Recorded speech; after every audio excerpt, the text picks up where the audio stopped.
Today we have, I believe it's our 8th session of the seminar, Embodied Inequality of the Anthropocene. Today we have the honor and the pleasure to introduce our speakers, Professor Stefano Varese and Dr. Carolina Comandulli. They will be talking, the title of their talk is Cosmocentrism, the Ethics of Indigenous Civilizations and the Right to Resist Global Extractivist-Capitalism, the Contemporary Experience of the Asháninka in Peru and Brazil. But before starting, I would like to let people know, and I will switch to Spanish, que hay chance para las personas que no hablan inglés o que no entienden inglés, que pueden poner a través del Zoom la opción de poder tener subtítulos automáticos o de manera inmediata en español. Para poder hacer eso tienen que bajar donde están los puntitos, donde están los iconos de Zoom, clicar sobre los iconos y van a ver que hay uno que dice traducción, y de traducción se abre otro menú y ahí tienen que poner subtítulos y escoger el idioma y automáticamente van a tener los subtítulos en español. That said, I'm gonna continue with our presentation, and just a second.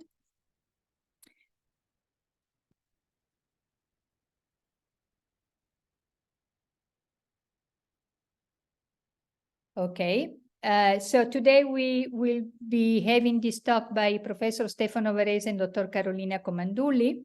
The title, I already mentioned it, so I'm going to briefly introduce them. First, I'm going to start with Carolina Schneider Comandulli. She's a Brazilian anthropologist and activist who has been involved since the early 2000s with indigenous peoples in the Amazon and also the Atlantic rainforests in Brazil, at a research, but also the professional and personal levels. She has held key positions in government and in policy building to engage with civil society and local indigenous organizations in Brazil. She holds a BS in social sciences from the Federal University of Rio Grande do Sul in Porto Alegre, Brazil, and a master's and a PhD in anthropology and the ecology of development from the University College London. She currently works in the Stream Citizen Science Research Group at the Center for the Anthropology of Sustainability of the Anthropology Department at UCL.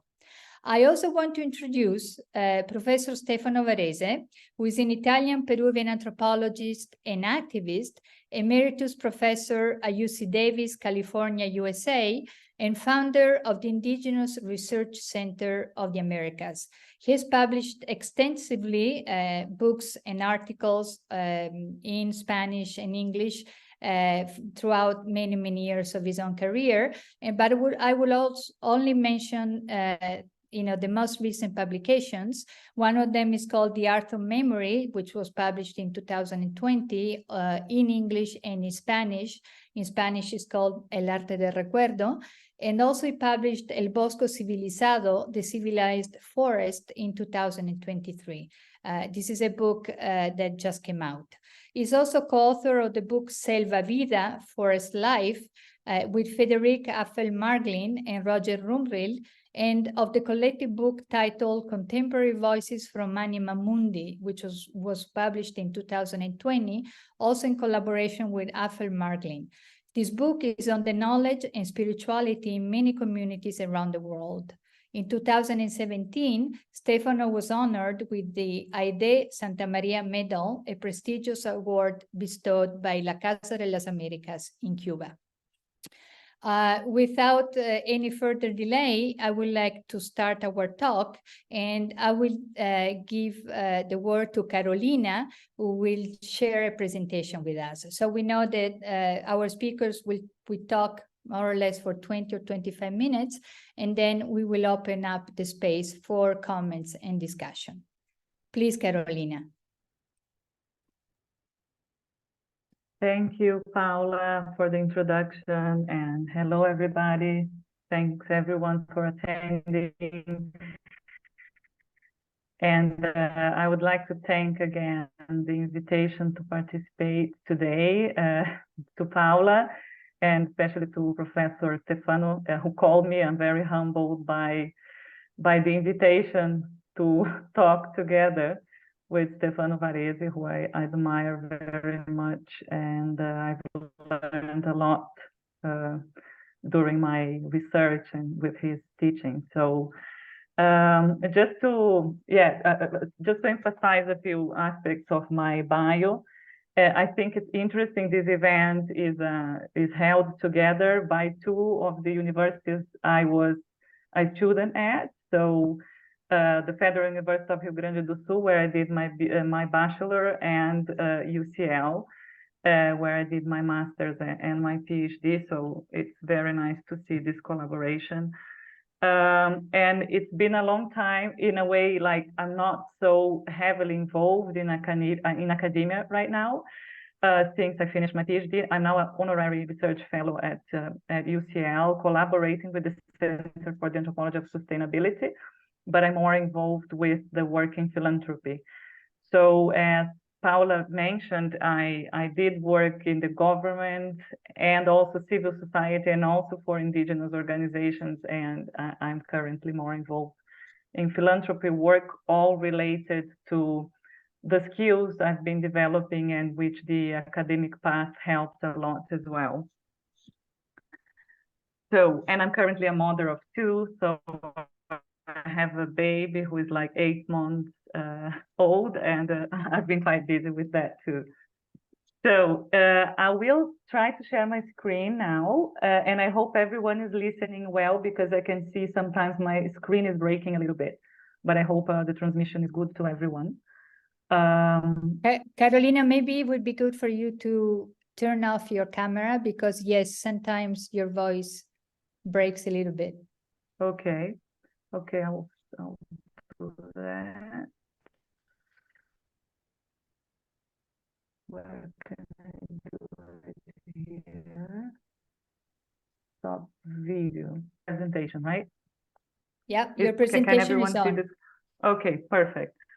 So what I'm going to do is to share a lot from my research and lived experience with the Asháninka people from Brazil as a case. And I think then Stefano's presentation will give a lot of, insights. We'll have a lot of insights to debate with this case from a theoretical perspective, and also bring other cases from the Amazon, such as the Sarayaku, to debate with this case. So I'm calling it the contemporary experience of the Asháninka people from Mapuche and beyond. And so this is a presentation based on my PhD, but also with all the time I've been spending with the Asháninka people, not just from Brazil, but also from Peru. And it shows a contemporary case of indigenous world making in the Amazon, which is specifically not based on the classic development paradigm of progress and growth, but based on the continuity of life of humans and other than human beings. So this is a non-anthropocentric and non-anthropocenic case that I'll be sharing. And the presentation is divided in 4 main parts. One is a little bit of context for the people who are not so familiar with Brazil and how indigenous rights to territories are organized. And then I'm going to focus on the specific community, Mapuche, the community where I lived in, tell a bit about the role of shamanic visioning in their world-making processes, and then share important contemporary designs emerging from this community. Basically, the designs for life that they are that they have currently in response to everything that is happening around and inside their territory. So a little bit of context: the state and indigenous peoples in Brazil. Before 1988, we had a model of tutelage of indigenous peoples in Brazil, where the state would speak for indigenous peoples and try to control them, what they do. And the idea was to integrate people into the national society so that they would not be backwards and they would be civilized. And so it's a very early history after 1988, where constitutional rights gave the right to self-determination of indigenous peoples. The constitution talks of respect for cultural diversity. And then you also have territorial rights recognized indigenous people. And of course, right now we are in a bit of a complex time. Now we have Lula in the government, but during Bolsonaro, all of that was questioned again. And we still have in Brazil attempts to challenge indigenous people's rights in the way they are set. And also it's interesting to highlight as a broader context the environmental agenda and forest peoples before the 1980s. The idea was to explore the resources of indigenous territories. So the indigenous territories were either cleared out for development initiatives, or indigenous peoples were put into small reserves. And the idea was that they would learn how to be workers for the country. So all sorts of projects so that they would integrate. So they were areas targeted for like brown development. And after the 1980s, we have all this process of creation of protected areas in the country, not just indigenous land, but also parks and other kind of sustainable use areas for protection of the environment. And the whole discourse on sustainable development, and then indigenous lands gain this other aspect in relation to the country areas where you can have a sustainable development. And and now we know the times we're facing of climate change, but also questioning of all these rights as well. And as a general context for Brazil, the indigenous population in Brazil is currently estimated in 1.7 million people according to the 2022 census. And more than 60% live in indigenous lands, in the indigenous territories. The rest is in urban areas already. But we still have 305 ethnic groups, and approximately 270 languages are still spoken in the country. And approximately 600 indigenous lands, which are already titled or demarcated, which account for nearly 30% of Brazil's territory. Yeah, and that's just an image to show this is the Xingu in the middle, the Xingu Park and the Kayapó complex. And you can see how deforestation is really advancing all around it, and indigenous lands, where you see the map in Brazil, you can always see that indigenous lands are really a place where the forest is still standing and you have much lower deforestation rates. So this is a real proof of the value of recognizing these territories and of the sustainable use these peoples promote in most cases. So after that context, I'm already going to the Asháninka from Mapuche. I don't know if that map is good for you all, but I have two maps.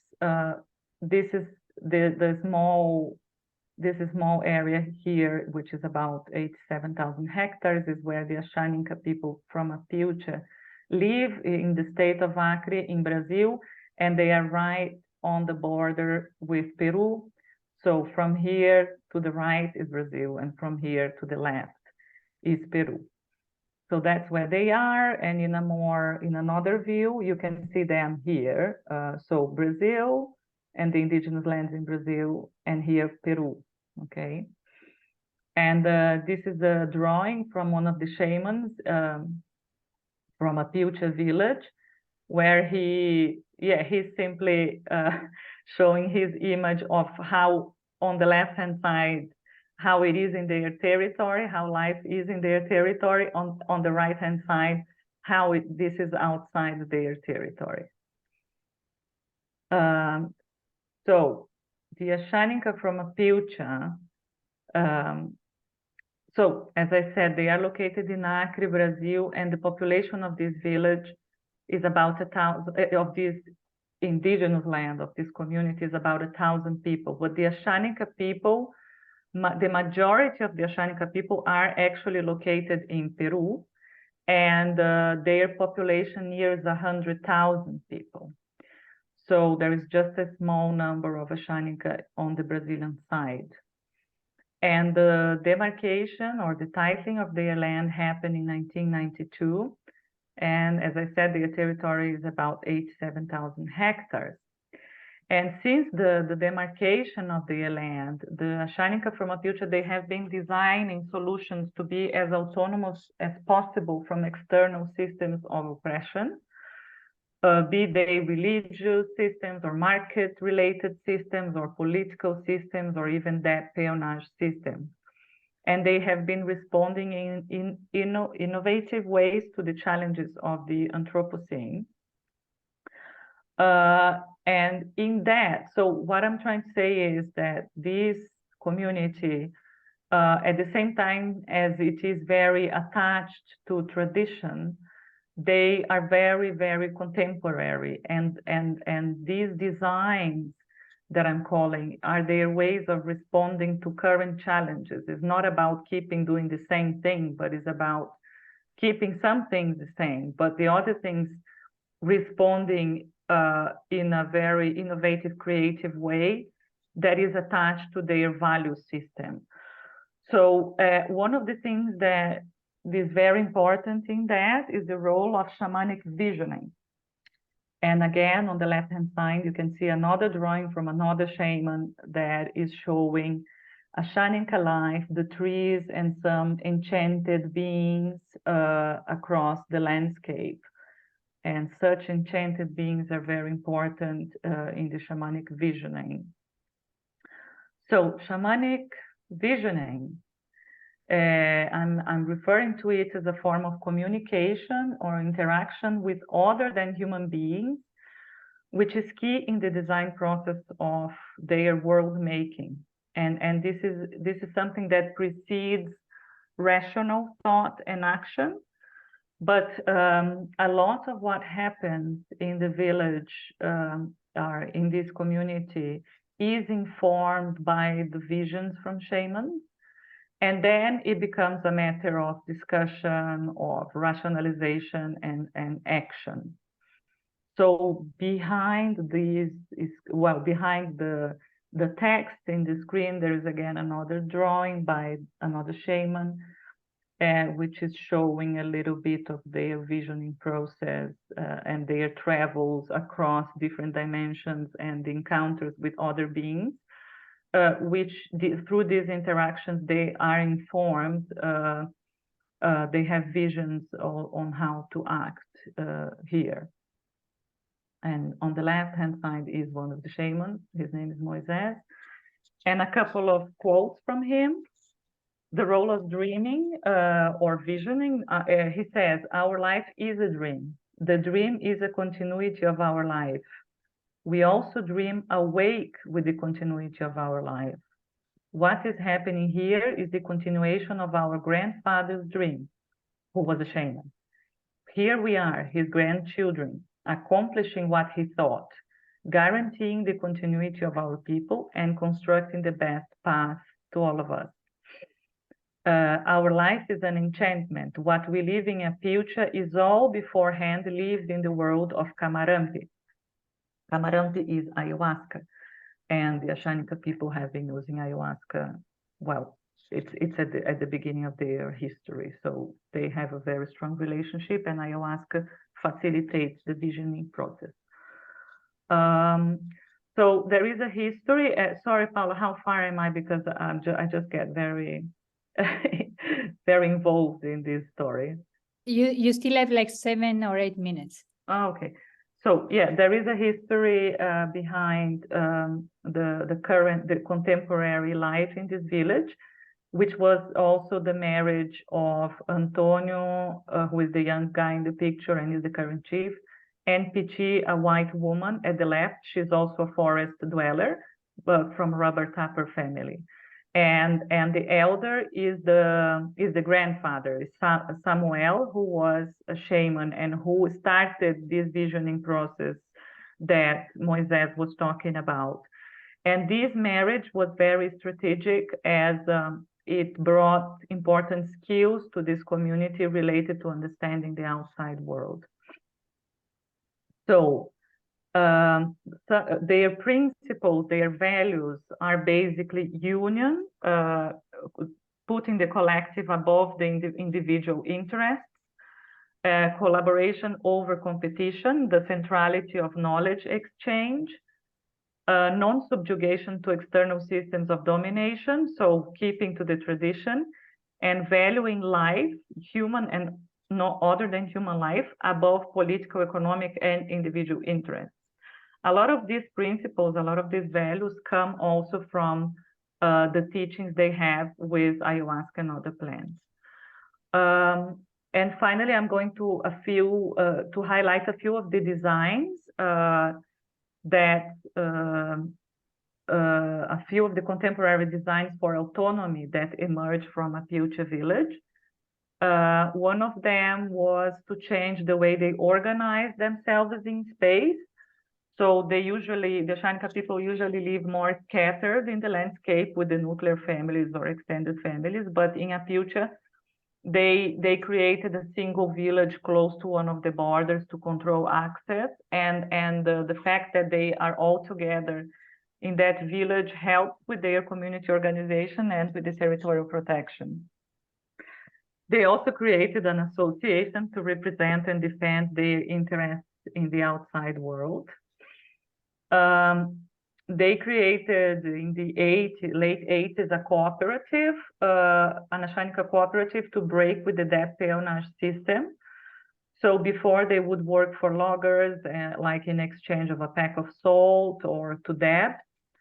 And now, since then, they started working on their crafts, and that made them recover a lot of the knowledge on the crafts, but also help them to create alliances and mutually beneficial exchanges and be much more independent economically. And they have a strong emphasis on self-sustenance. So they keep the agrobiodiversity in the village, they set up agroforestry systems, they restore the fauna and flora, and promote collective agreements for the territory. So when they title their land, they used to have a vast area which was devastated for cattle ranching, and they reforested everything with agroforestry systems. So if you go today to the village, you would just see the palm trees and the fruit trees and timber trees in the place of that area which was completely degraded. So basically, the Apiucha, they work a lot on the idea of cultivating diversity for the flourishing of life. They make efforts to protect, to restore, and to enrich life in their territory. So they make these communal agreements to protect the flora and the fauna. So it's enriching actually the life in their territory. They are restoring degraded areas, and they are making sure to continue protecting that piece of land. They have a very complex leadership system which attends to traditional and to contemporary needs.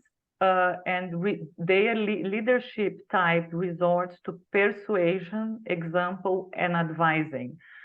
So I could talk a lot about leadership here. I will skip one of the slides, but it's really amazing the way leadership works there, because they have a very big group of leaders, and leadership is really shared across the village. So I will skip that so that we can get to the end. I'm happy to talk more about that later in questions. And they also do a lot of engagement with the non-Indigenous world, but not in a naive way. So everything that they see from the outside world, which might be useful for their end of protecting life in their territory, they engage with it. So technology they use like to protect the territory, is not to get distracted in other things. And they try to do a lot of strategic engagement with state institutions, with NGOs, with all sorts of allies they can have in the outside world. So any issues they face, they really try to work in a collaborative way with others. And they engage a lot with surrounding forest communities, because they understand it's not enough if they protect only their territory. They need to engage many more people in this. And so they work a lot beyond the borders of their territory with forest communities, indigenous, rubber tappers, and also a lot with the Asháninka people in Peru.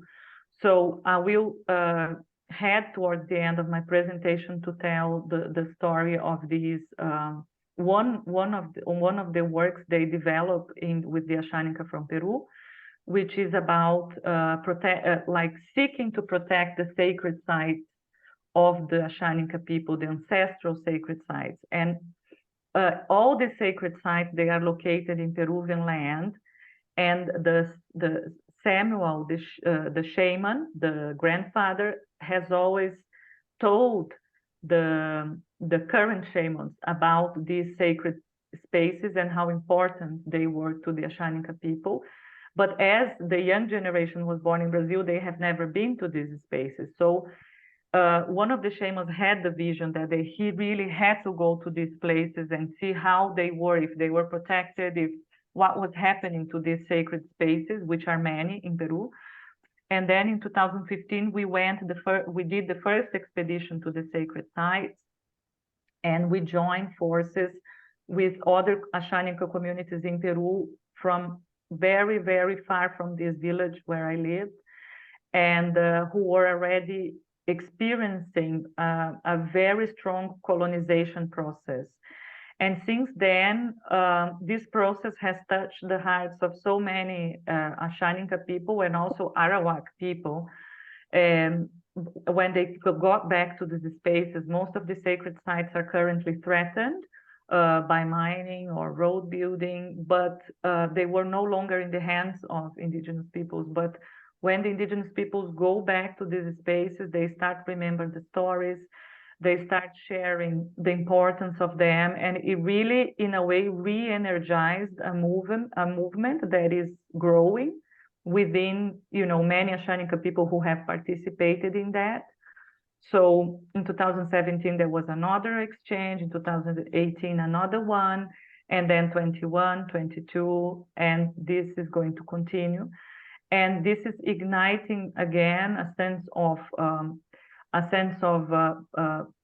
the one hand of pride of the culture, but also of union and importance of caring for the land. Of course, it's a slow process, but it's very powerful where it's happening.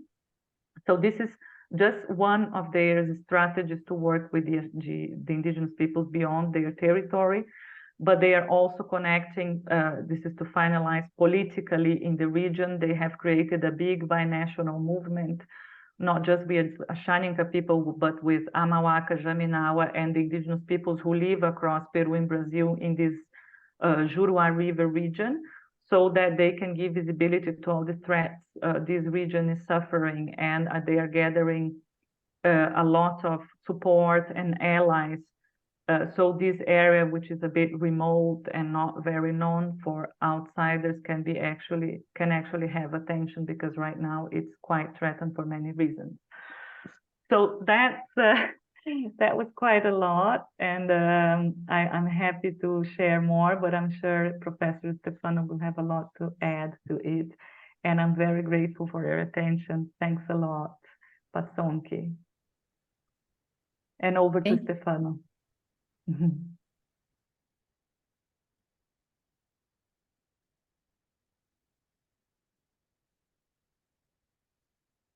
Thank you, Carolina. Stefano.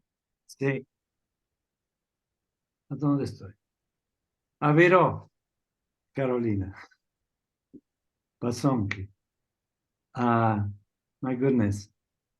I knew Carolina.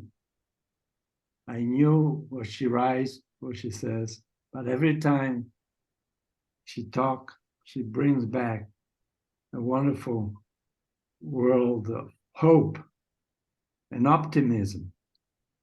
I was with the Asháninka of the Gran Pajonal in Peru 50 years ago, maybe even more. I was a young Italo-Peruvian anthropologist. I learned and I earned my doctoral, my PhD in the Gran Pajonal with the Asháninka, with a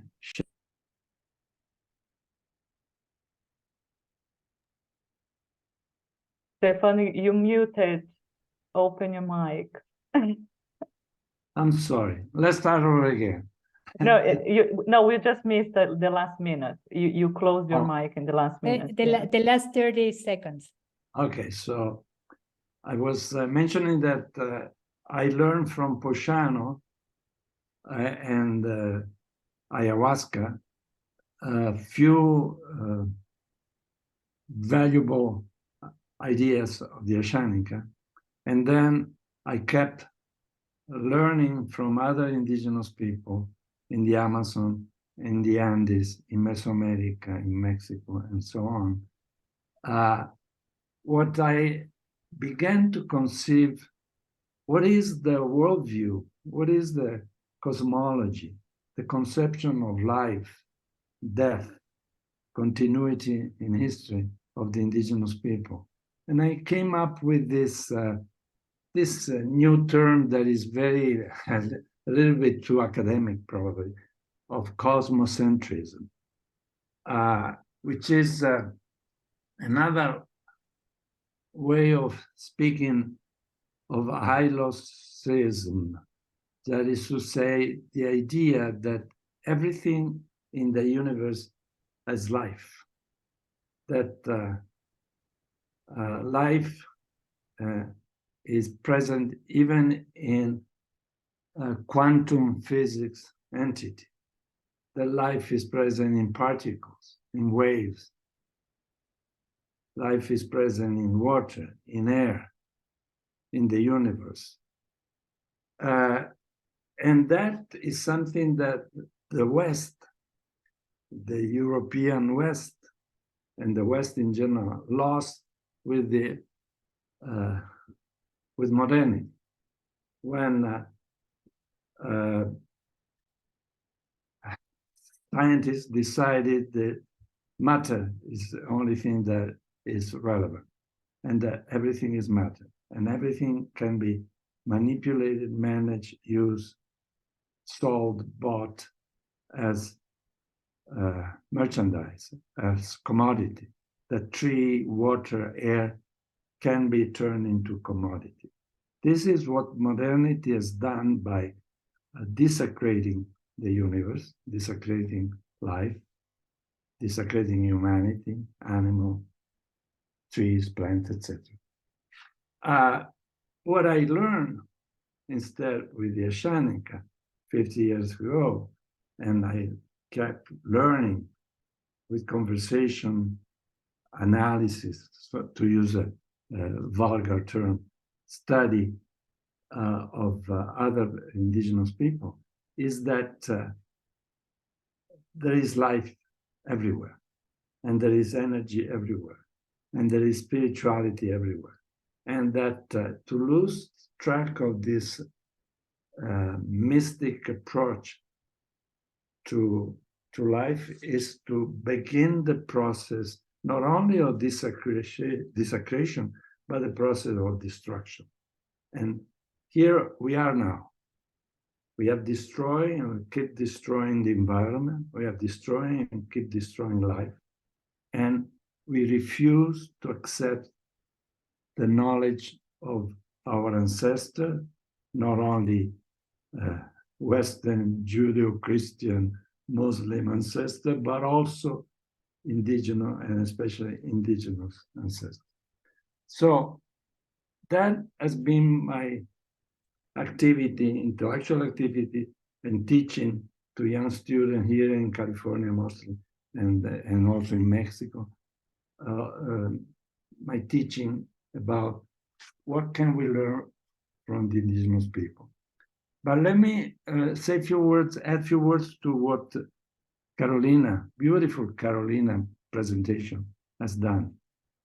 The Asháninka belongs to the Arawak linguistic family, the one of the oldest linguistic family of the Americas that spread all over South America, Central America, and even part of North America. The Arawak people, or people that spoke Arawak languages, and there are many of these languages, travel along South America, along the rivers, and expanding their knowledge, their way of conceiving life and managing, so to say, life throughout many parts of the Americas. In Peru, the Arawak form a very important series of indigenous groups. The Yanesha, anciently called Amuesha, Amajes, the old Spanish called them Mamaje. The Campa, the Asháninka were called Campa, Gamba, Campa. The Yine or Piro. All of these people are speakers of Arawak language. They all share common cosmology, common view of the world and the universe, of time, life, and death. They all share Camarampi, ayahuasca. Ayahuasca is a powerful entheogenic plant, part of what Mestizo in Peru call plantas maestra, teachers plant that are teachers that teach us how to relate to the world and to the spirits. All the planta maestra have a type of teaching. Ushpawanango, for instance, is a plant that you take, an herb that you take in order to restore your memory. I took it when I started to write my memoir because I wanted to go deeply into my memory and brought back hidden memories in my own experience. I was in a dieta we call it in Peru, which consists in getting rid of all the toxic of your body during 9 days and be on a strict diet, and then take planta maestra, including tobacco, ayahuasca, and try to go back into your memory, personal, but also the ancestral memory. And if you live in a society that values so much the teaching of the plant, the teaching of nature, that nature, the surrounding world, is a teacher, is an instructor, then you conceive life in a totally different way from our modern way of thinking that all the things that surround us are just matter, without soul, without spirit, without life. Now, what that means in terms of adaptation of this indigenous community to the current political, economic situation they found themselves inserted in. In the early 70s, actually beginning in the 68, I was an active participant in what they used to be called a revolutionary movement in Peru.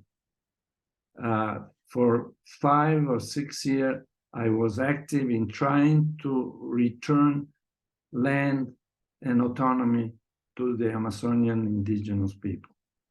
I worked with few colleagues and friends and young students at that time in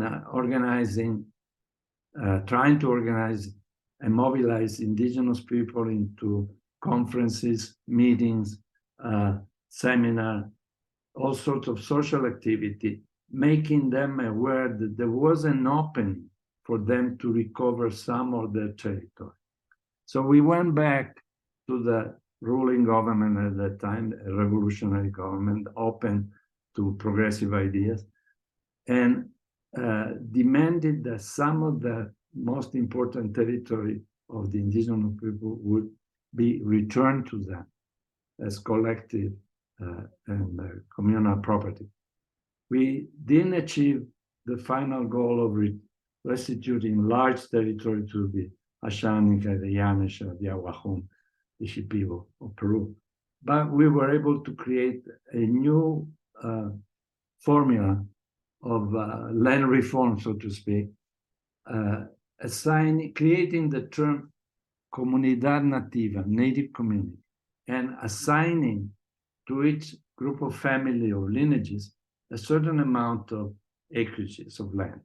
The largest amount of land that we were able to establish was in an area close actually to the border of Brazil for the Matzés. At that time, they were called Mayoruna, the people of the river, Mayo River, Runa people. The real ethnic name is Matzés. They are of the family, of the Pano family linguistic group. And we created a huge reserve of land of 400,000 hectares, a huge amount of land for few Matzés family. The story is pretty tragic because the Matzés were bombed and with real bomb from airplane of the Peruvian Air Force in the early 60s, or late 60s actually. I'm sorry, late mid-70s. They were bombed with the help of the American Southern Command from Panama that sent a helicopter to help the Air Force of Peru to bomb these indigenous people because they were an obstacle to a concession of loggers into this upriver from the Amazon in their territory.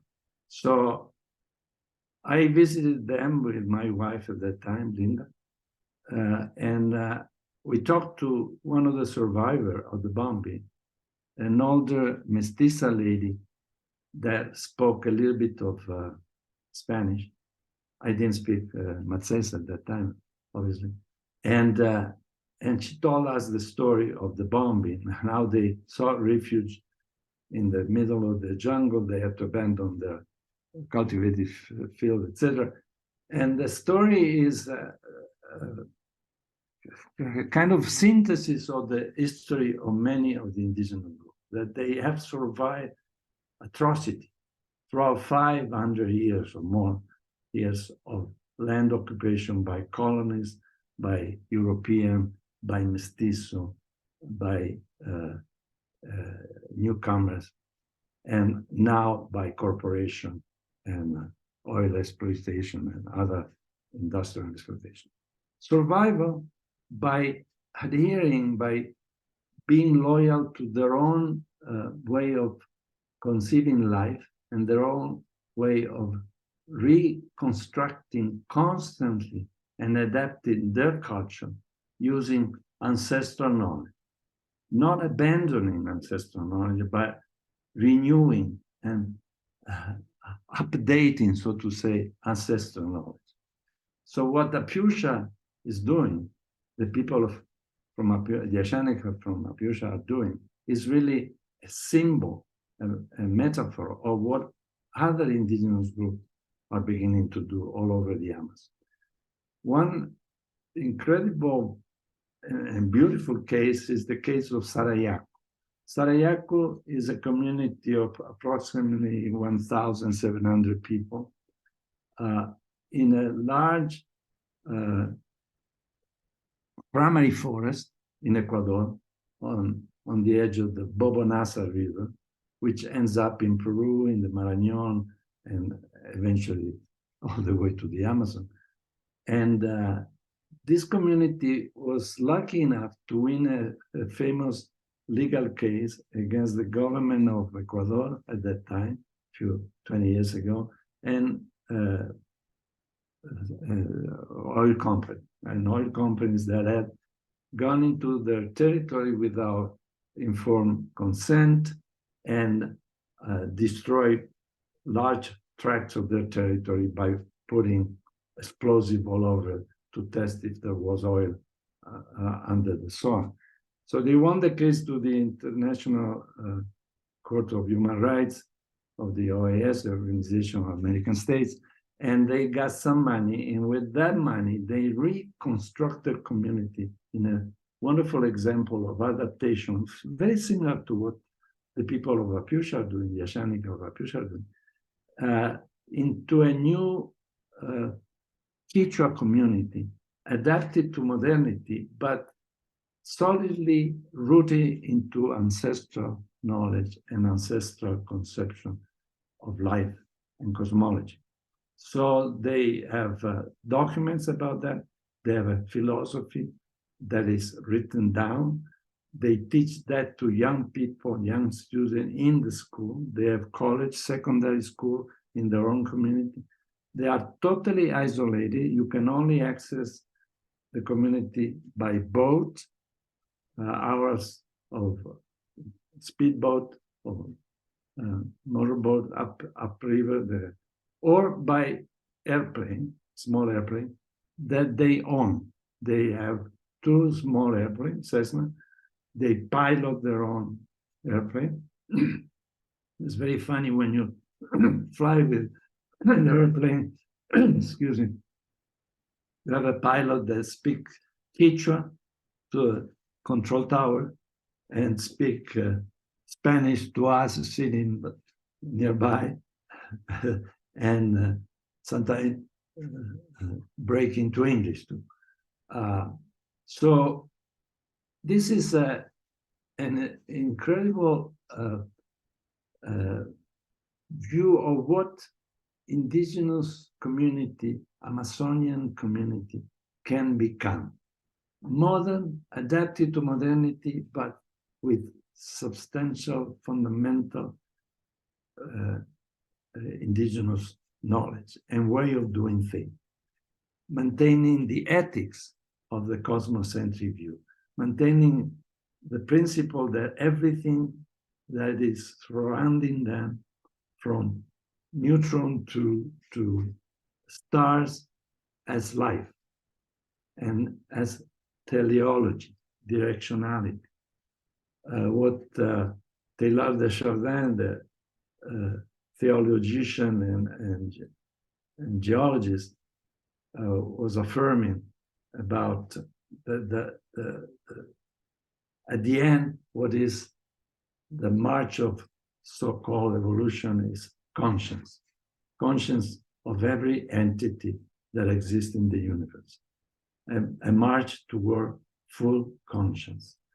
So Sarayaku, Apusha, some indigenous people like the Yanesha in central Peru, in the central Amazon of Peru, are example of what can be done with the appropriate approach and a minimum of protection by the government. This is the question. This is the issue. How can indigenous people in Peru reconstitute their traditional territory? What Carolina was mentioning about the search of their sacred sites of the Asháninka, the search of the burial of Juan Santos Atahualpa, the famous indigenous leader of the movement of 1742, which defeated colonial Peru completely and isolated the land of the central jungle of Peru for 100 years from intrusion of Peruvian and other people. Santos Atahualpa died and was buried somewhere in the central part of Peru, Selva Central. Some Asháninka, and I suspect that probably Asháninka from Apusha, have found the burial. That is a sacred site that has to be preserved, that has to be maintained as an historic site. There are other sites that the Asháninka of Apusha have found that refers to myth that I collected, or story that I collected in the mid-60s. The famous cave where one of the spiritual being protecting of a deity, Pachacamaite, a giver of gift to the Asháninka, was chained and kept a prisoner of the white people. The cave that was protecting, sort of was in the way of the march to find the Pachacamaite, has been identified by Asháninka. Stefano, 5 minutes. Okay, so let me summarize this long meandering story. The challenge for us in our accompanying the indigenous people is, what can we do? How can we contribute to the struggle, not only to survive, but to develop along the line of their ancestors, not to abandon their culture, but to develop and grow their own culture and guarantee the survival of the future generation in their own culture, language, philosophy, ethics. What can we do? Carolina is a very good example of what can be done. I tried to do part of that job a few years ago. Now, as an elder, I can contribute with some knowledge and with mobilizing the good part of our society, the good society that still is present in our own modernity.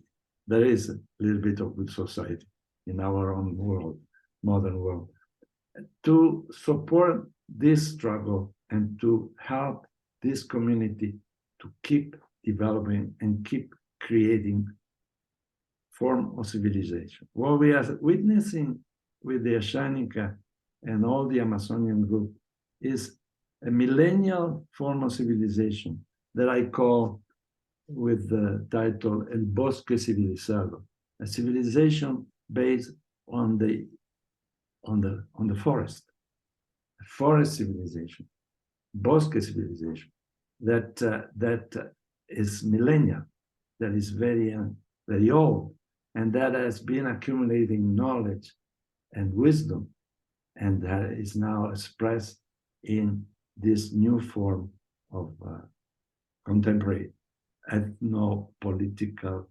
movement, ethno-political mobilization.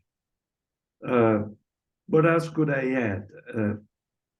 That practically we have to mobilize NGOs, donors, the international community to support this Renaissance movement of the Amazonian people, the Andean Amazonian people, I would say, including the Andean people, and also the Mesoamerican people, also the people in Central America, Mexico, and the southwest of the US. We have to really mobilize, try to mobilize the good part of our modern society in supporting this Renaissance movement that is taking place before our eyes, and be proactive in that, as academics, as scholars, as writers, as musicians, as poets, whatever we do in our life, a filmmaker also. So that would conclude probably within my allotted time what I had to say. Here I have a bunch of notes, but I didn't use them. So I probably could add something answering questions. Thank you so much, Stefano, and thank you, Carolina, for your very inspiring talks. And thank you also for wrapping up so that we can have a little bit of time for, for discussion and comments and questions from, the people who are present at the talk. I would ask anyone who would like to intervene to please, raise their hands. You can also use the chat, to write down your comments so that we can read them. I don't necessarily see all the hands. Let me see if there is a way to do it. I see Jerome Lewis, but I only see one portion of the screen. Okay. Okay, Jerome Lewis, if you want to speak, you need to open your micro. Yeah. Well, thank you very much, both of you. That was wonderful to hear the beautiful and inspiring stories that are coming out of the Civilización Bosco, as you so nicely, or Bosca Civilización, sorry, Stefano, as you so beautifully put it. And I certainly have enjoyed enormously hearing about it from Carolina. And so it was lovely to get the historical depth that your own lifespan provides in insights to that. So thank you very much, both of you, for that lovely couple of presentations that were very complimentary. As someone who works not in Amazonia or is familiar beyond just what an anthropologist learns about Amazonia, I'm very interested, Stefano, in particular, in your use of three words that you seem to elide one with the other.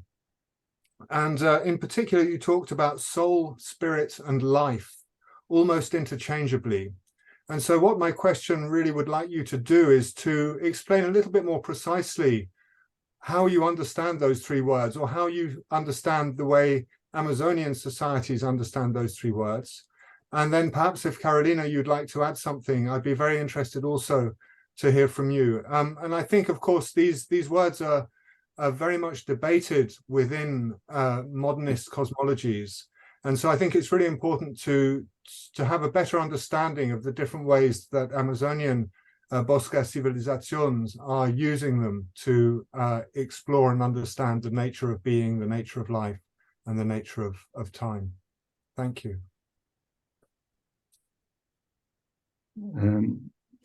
Carolina, you want to speak before me, or should I go ahead?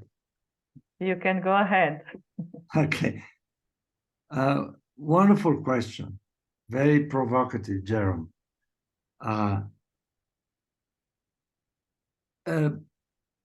Biocentrism is something that is becoming part of this discussion in the Anglo world, in the English-speaking world. Biocentrism is to admit that even in quantum physics, there is life. Is admitting that life is not something that is limited to what we normally consider living entity, but that there is life even in the moon. There is a type of life. What is that life? That is the question. When an Asháninka or a Shipibo tells me that there is life in a tree, I tend to think in Western term, oh, life is because there are molecules, there are bacteria, there are microscopic organisms in the tree, etc. And so when I cut the tree to make a canoe, if I'm a Westerner, I use the cut tree, the trunk, as a dead entity, because I presume that life is only when the tree has roots in the soil and is getting energy, water, air, oxygen, etc. For a member of the Quichua or Sarayaku, before you cut the tree, you have to ask permission. You have to be in a diet. You can sleep with your wife. You can have sex for a few days. You have to be in a pure state in your spirit. And you ask permission to the tree to be cut. And when you dream and you feel and you see that actually you can cut the tree, you are cutting a tree that is probably the result of many other trees that existed before that specific tree. And you are also cutting the future of the trees. And then you realize that the act of chopping the tree and turn the tree into a canoe is a way of reformulating life in another shape and with another function to help you to navigate the river, to fish, to see your relative, etc., etc. So it's the fact that you ritualize the cutting of a tree gives you the security that you are not destroying something, but that you are building something, that you are renovating the life of the tree in another form, in another shape. The canoe is alive. The canoe is not a dead object. It's not just matter. It's the tree turned into another form of life. So how can you explain this to people like us that have been trained to think only in matter? Since Descartes, Newton, we think that the entire world is just matter, that nothing has life. Just remember what Descartes was saying about the animal. The animal don't suffer. You can torture a dog or a cat and they don't. They cry because they react to some strange thing that happened to them, but they don't suffer. That idea of turning everything that is alive into matter that can be manipulated and destroyed or transformed without any concern for the original object is what has turned us into destroyer of life. Instead of creating life, we keep destroying life. With the illusion that we are creating new form of life. A computer is not a new form of life, has been desecrated actually. All the elements of the computer are desecrated, and very little life left. So it's very difficult to explain these things in talking in classroom. It's almost I would say almost an impossible.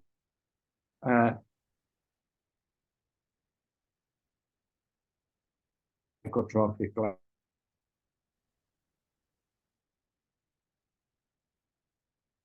sacred plant that gives you a perception, an entry, like they say, to the little death, an entry to the other world. And how do you describe that? Poetically. There is a famous author in Peru, famous for some of us Peruvian, César Calvo was a poet who wrote a beautiful book called The Three Halves of Inomokshu, or Inomokshu.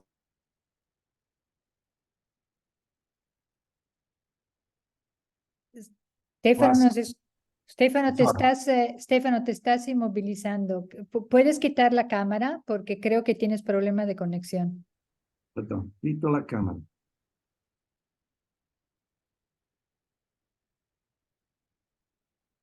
At the vision of the ayahuasca, among the mestizos of Peru, the ribereños, that we call them in Peru, but also among the indigenous people. One in the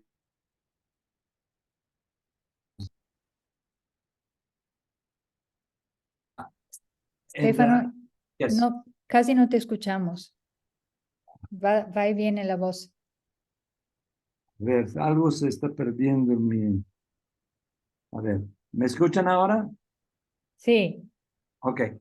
Bueno, para hacer la historia muy larga, you have to be a poet in order to describe some of the indigenous people cosmological issue. I think poets are better at that. Even, you know, some of the Icaro, which are the music that you hear and you have to sing or you are sung to by a shaman when you take ayahuasca, are a form of communicating ideas through poetry and through music, rather than through rational discourse, language, etc., etc. So your question is intriguing and provoking. I will keep corresponding with you, Jerome. Maybe if you go and read some of my stuff, you may have a little bit of a better answer. I certainly will, Stefano. Very much. Thank you. Thank you.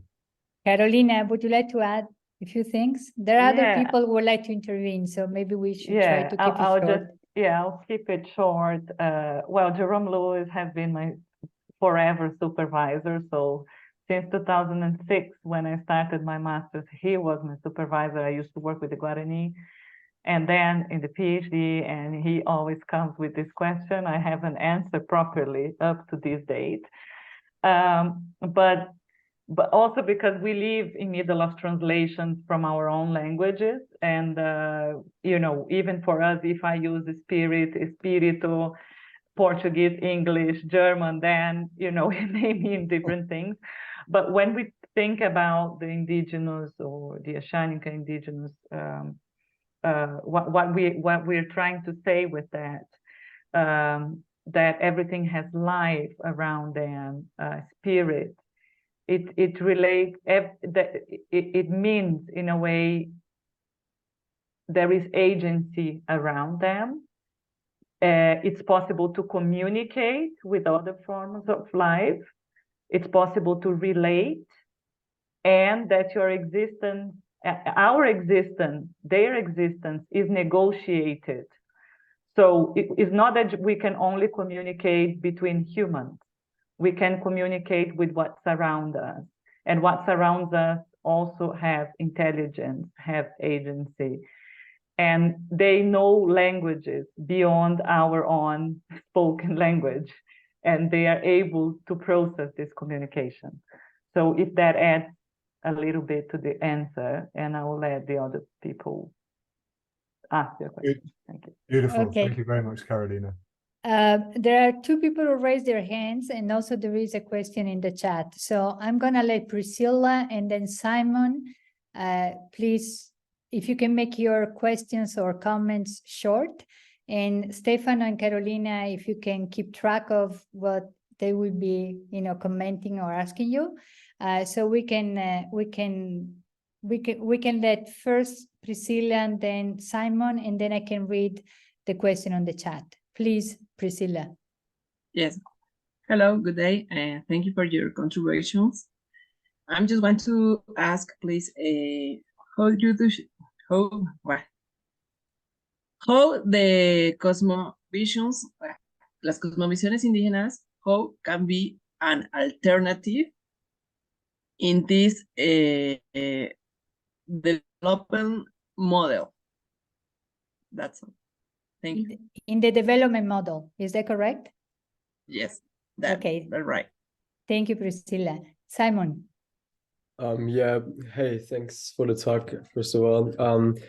I'm curious about medicine and about psychology, so I was wondering if you could maybe elaborate a bit like about the differences, I mean, between indigenous and Western models, maybe not to go too much detail, but mostly I'm interested in like what can we in the Western world of medicine and psychiatry learn from indigenous cultures, also thinking about ayahuasca yeah, just wanted to hear your opinion about that.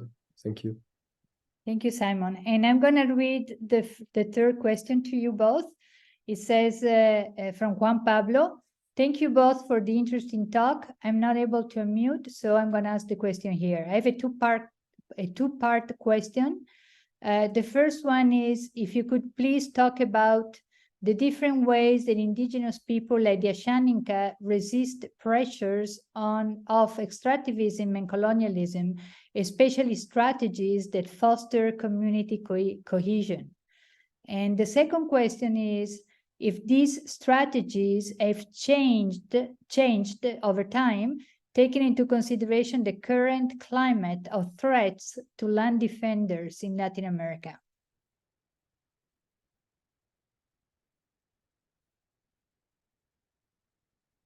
Carolina or Stefano, who wants to start? I just couldn't understand well Priscilla's question, if you could repeat. How the cosmovision, las cosmovisiones indígenas. Lo puedes hacer en español, Oh, Priscila.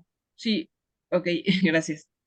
¿Cómo las cosmovisiones indígenas pueden ser realmente una alternativa en este modelo de desarrollo que vivimos?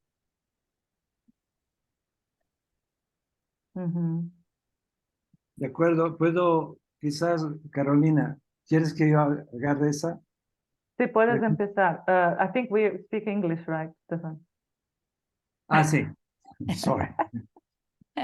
Priscilla, let's see. I like your question because it's very important. Can the indigenous people, or have the indigenous people, do they have a proposal to the alternative proposal to what we think about development? First of all, we should define what is development, because accumulation of wealth in certain sector of the society doesn't mean development. The fact that the richest are becoming richer and richer every day, and the poor are becoming poorer and poorer every day, does not mean development. It means primitive accumulation, my old Karl Marx was calling that. That is continuing to exist after 250 years. The question is, how can we define development in more cosmocentric terms? Is there a possibility of developing society, humans, and the entire environment into a more spiritual, ethical way?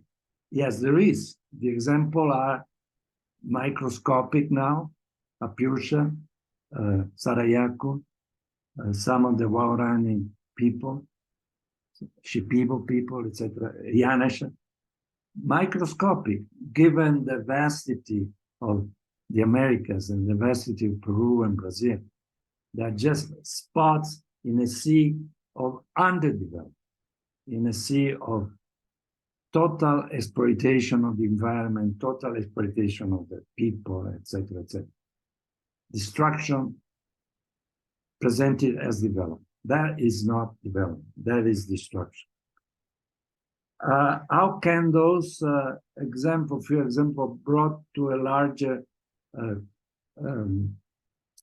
ensemble of development?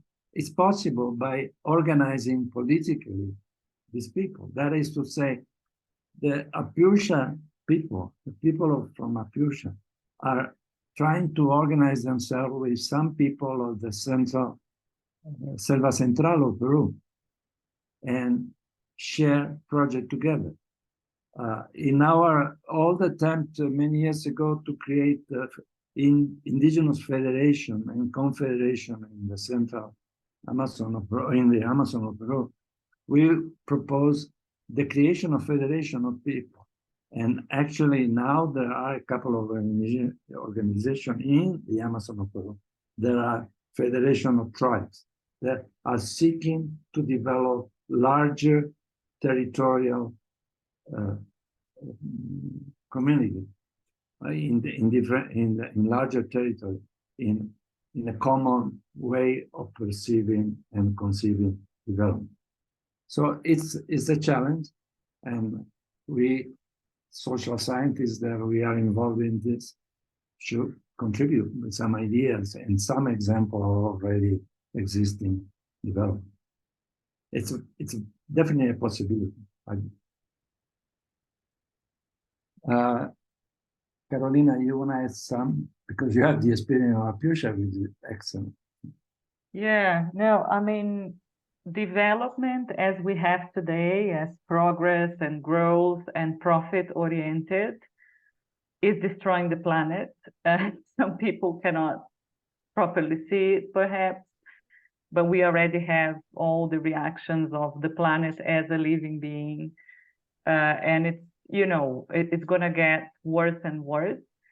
And while we still keep to this kind of values, if we don't change our values, you know, we are on the road to destruction. I don't know how reversible it is or not. So basically, it's not that, you know, their cosmovisions are an alternative, but we have a lot to learn from, because they're based in another value system, you know, and in our system, we may produce knowledge, for instance, to destroy life in many ways. So it's okay to be an engineer, to be a scientist, to create the atomic bomb, to create huge machines that will, you know, mine, destroy the earth, promote devastation in forests. It's all legitimate. That is something that wouldn't be legitimate in an indigenous system, because it's large-scale destruction of life. So we do have a lot to learn with that. I don't know if we're going to be able to change that until something, you know, but the truth is we cannot eat money, we cannot eat gold. So once we don't have, you know, pure air, clean water, healthy land, we may realize that. And water, land, air, it's all part of life, and we need to look after life. So that, you know, the key teaching, which I think can inspire and can lead us to reflection.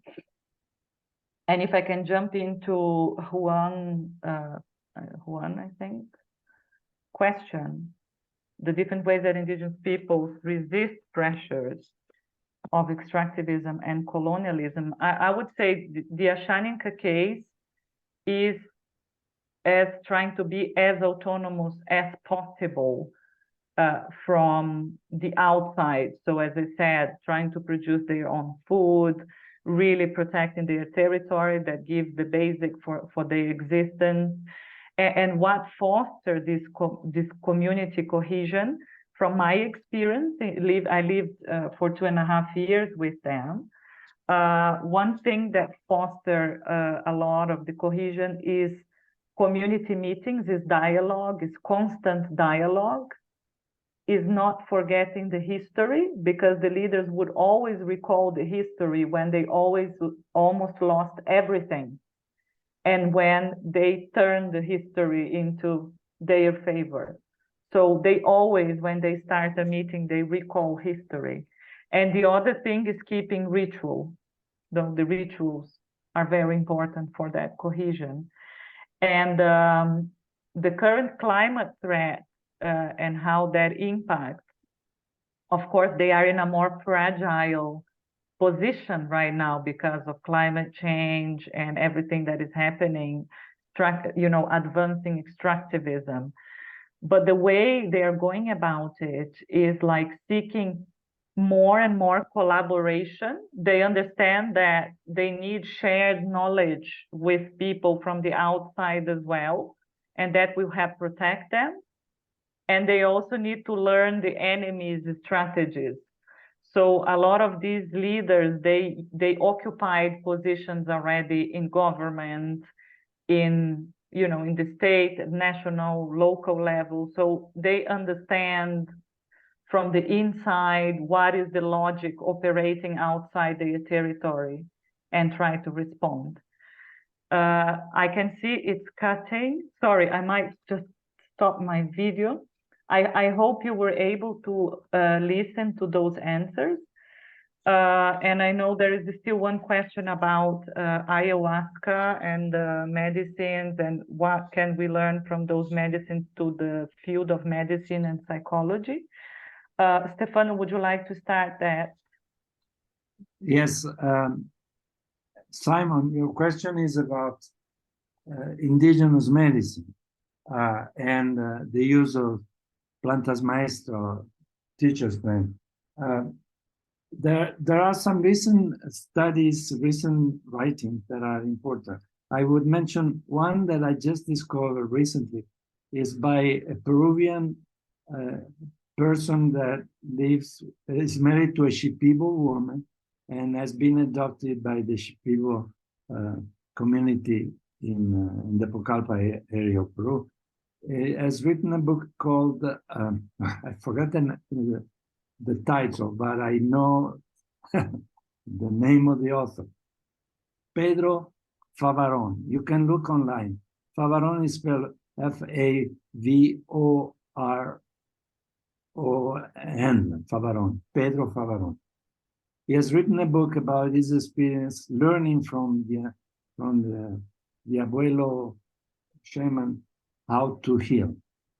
It's a wonderful book, wonderful experience. There are some videos also online. And my colleague and friend, Frederick Affelmargling, has written abundantly about that because she just published a memoir, two voices memoir of a shaman, a mestizo shaman from Lamas, Randy Chung Gonzalez, Frederick Affelmargling. The book is in English and in Spanish. The title, I don't remember, but look under Frederick Affelmargling. Okay, so what those studies are telling us is that ayahuasca is used not only as an opening to the spiritual and physical health of individuals, but mostly the spiritual health of individuals. And the principle there is that the body is sick because the spirit is sick. In terms of Western, we will say the mind, your psyche, something is sick in yourself, and the way the body responds is getting part of the body sick. So if you have a problem with your kidney, there is problem in your spirit about the kidney. So how do you deal with that? In Western medicine, we tend to think that surgery or fast medicine will solve the problem. In indigenous approach to health, you have to start a long process, sometime of months, sometime of years to heal. And so the healing is a long process, and that is the medicine. There is no medicine, there is the process of healing. And that contradicts totally with our way of life, because how can you spend 6 months or 10 months trying to heal a little rheumatism? But anyway, there are ways to sort of take advantage of those ways of healing. Yeah. So, can I answer a few other questions? Please do so, Stefano. There is a final question also that that came up and want to mention it to you. But please go ahead first. Juan Pablo was saying, how can they resist pressure? If I understand correct the question. What are the strategies of resistance? They are multiple, they are diverse, they are very dynamic. They are trying every possible way, the legal way, the non-legal way. The example of Sarayaku is also enlightening, because Sarayaku at a certain point wanted the young people in Sarayaco many years ago, when they were attacked by the oil company and the government of Ecuador, they thought, why don't we arm ourselves and fight like they are doing in Colombia at that time? The Indians were fighting back with weapons. And so the elder, and especially the shaman, said, no, don't go that way, because it's destruction. We will be destroyed. Let's go the Pacific way. And so they started the Pacific way, going into the legal issue. How is it possible that the government can arrive to an autonomous territory that was declared autonomous by the new constitution of Ecuador and invade it and start to exploit it without consent of the people? And so they went all the way to the Supreme Court of Ecuador, and from there all the way to the Human Rights Commission in the Inter-American Commission, and they won the case. And they won $4 million, which was just a drop in a bucket of destruction, but something. And from there on, they rebuilt completely their own territory, their own society, their own project. So different strategies, different approaches, resistance, underground resistance, isolation. The Waorani had decided, for instance, in Ecuador again, two lineages, the Waorani, the Tagaeri and Taraumanani, they decided to cut all relation with the white people, with the mestizo, with the other indigenous group, and they are resisting in the middle of primary forest. And they threaten everybody that approach them with killing them. They have killed a couple of other Waorani as a sign, we will kill you if you come to our territory. Obviously, they can be bombed, like it happened to the Matses many years ago in Peru, can be machine gun, but they have decided that that is a better risk than be absorbed into proletarians and impoverished people like some of their relatives, Waorani, that decided to go to the oil company and work for them and be destroyed by labor, exploitation, poverty, misery, etc. So that's up to each people. What is the appropriate strategy and a successful strategy of survival? Let's see. Can I jump in and ask you the last question, because it really has to do with what you're just saying, Stefano, in a certain way. Giacomo wrote, he's an anthropologist who does research in the Tlaxcala area of Mexico, where there are many environmental issues. Particularly in the Malinche area, there is a lot of deforestation carried out by the same indigenous communities that are included in the capitalist development process. But at the same time, they have a privileged and spiritual relationship with the volcano and its forest. I wonder if in some cases, says Giacomo, we don't run the risk of idolizing the relationship between indigenous communities and the environment, which is made up of complexity and conflicts, and especially made of a marginalization that since the colonial period has imposed greater pressure on ecosystems on indigenous communities themselves. Is there not a risk of romanticizing indigenous communities once again as good savages, guardians of nature, when they too are embedded in the extractive processes of modernity? I think that I can start to answer, but Carolina probably has the better answer, because how come the people of Apusha have not fallen into the trap of exploiting their own land?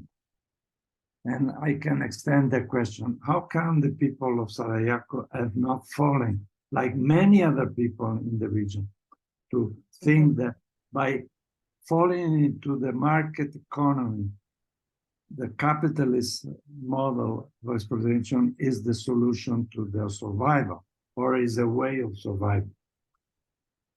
I've seen that in Mexico, in Oaxaca, is the whole story. People in community deciding the ancestral knowledge has no relevance, no use whatsoever, that those were the old Indians, the old campesino, and that resulted in the loss anyway. So why should we go on and on again practicing knowledge and conception and lifestyle that resulted in destruction and impoverishment? So colonialism has been very effective in dismantling the project of indigenous autonomy. There were millennium. I mean, the Zapotec were here in Oaxaca 500 BC, and they were writing 300 BC, and they were developing a state 700 years AD, a city-state, a government, etc. Now they are turning to poor peasants without knowledge, without memory of their ancestry, without writing system. It's lost. They haven't acquired completely the Latin writing system. Some of them are still striving to achieve that.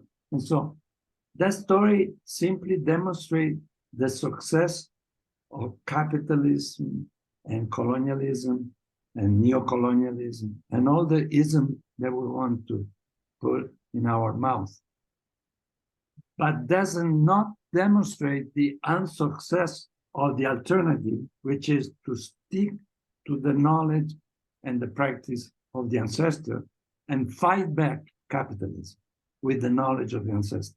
If the people decide to become loggers of their own land, it's their decision. They are embracing capitalism. If people decide to defend a tree, they are embracing the knowledge and practice of the ancestor. And they are risking to be what? Still indigenous people out of development.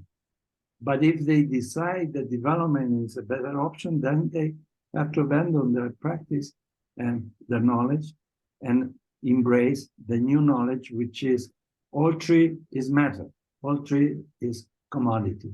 Every single piece of our land is commodity that can be sold, transaction can be destroyed to make money. That's an option that is open to all of us. I myself can decide that whatever I own can be turned into money, and with that money, I don't know, travel around the world and see how other people are living. I don't know.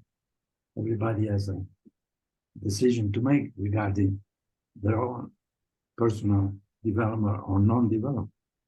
So the fact that most of the indigenous community, rural community of Mexico have decided to hug and love capitalism doesn't deny the possibility of other communities not to do that, not to follow that route and become independent in their own way, in their own economy.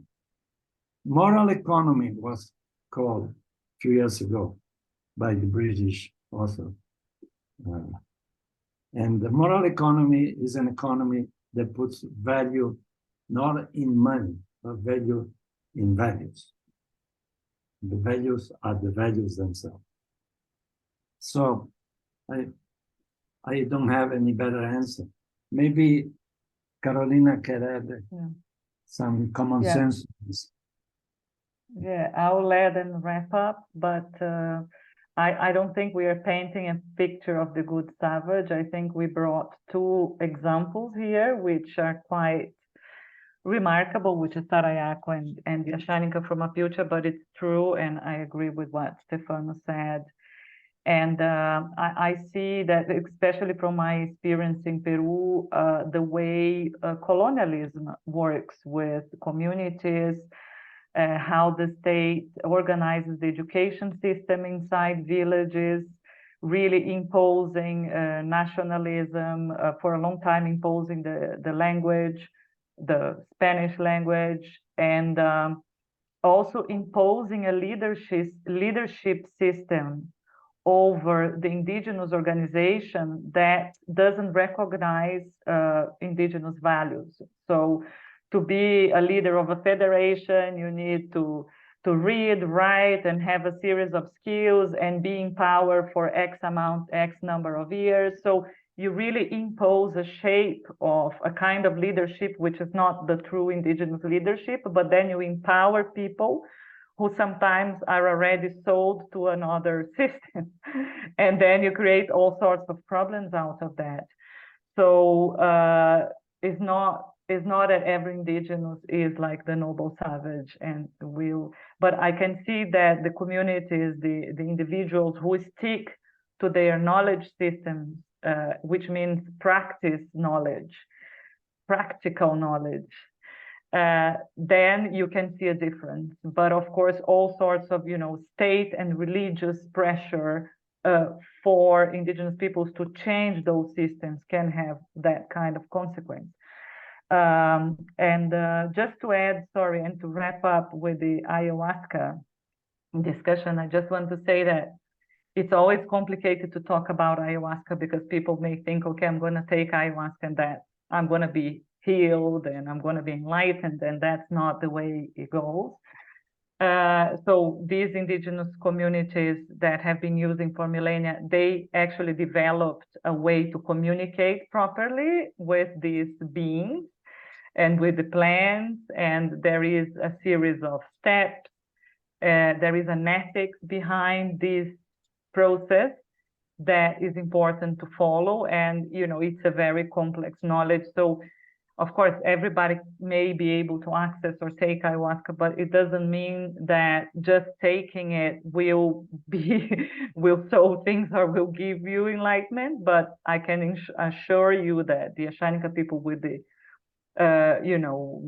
ancestral knowledge they have on it, they really have the process of liaising, communicating, learning from, and healing, and doing a lot of things with this.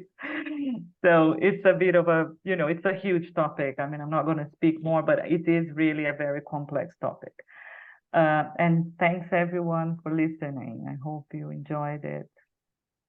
Yeah, there are still a couple of questions, but I think we are very much over time because we said we were going to stop at 6:30 UK time. So I think we do need to stop. I'm sorry for the people who didn't have a chance to actually ask their questions. But thank you very much, Carolina. Thank you very much, Stefano. It was a pleasure, to have you here in our seminar.